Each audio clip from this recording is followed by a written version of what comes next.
How did social media rewire teen mental health? A question necessary to consider to achieve change. This video isn't arguing whether smartphones and social media caused the crisis of mental health in teens. That debate is over. The data is clear.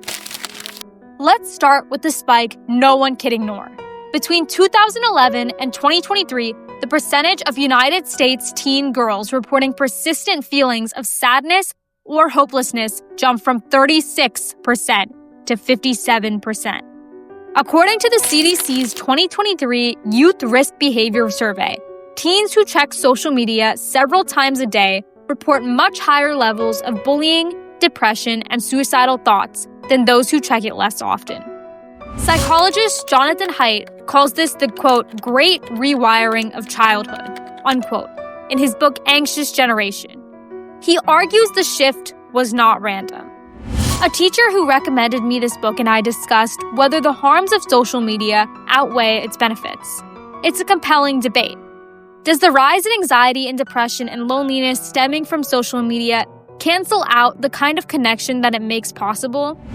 Before, a photo album stayed in a living room, and now Instagram can share those same photos with the world. But is that progress, or is it pressure disguised as connection? Around 2012, smartphones became common in middle schools, and play-based childhoods began to fade. They were replaced by phone-based living. Not long after, every major graph of teen mental health took a sharp turn for the worst. The tech changed, and then the kids did. Jean Twenge, a psychology professor at San Diego State University, found that teens who spend more than 5 hours a day on social media are more than twice as likely to be depressed than light users.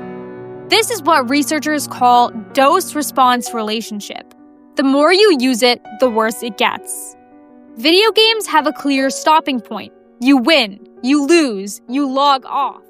Social media never ends. There was always a new comment, a new reel, another chance to compare yourself and come up short.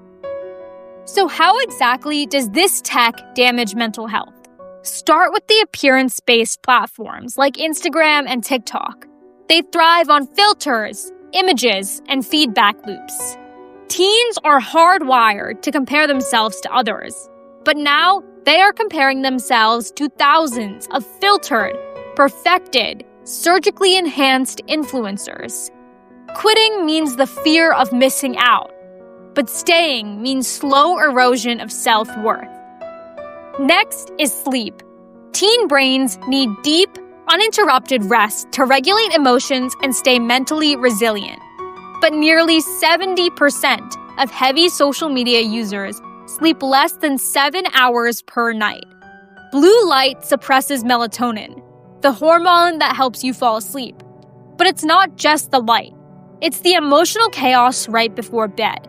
Jean Twenge's research shows that poor sleep is one of the strongest links between screen time and depression. This constant stimulation also affects learning. Researchers call it attention fragmentation. Teens switch between apps, tabs, and tasks every few minutes. Even while doing homework, the phone buzzes, the feed calls, and working memory suffers. According to data cited by Haidt, the average tween's social media use has jumped from 7 minutes a day in 2019 to 74 minutes a day in 2021. During that same time, outdoor play has dropped by a third.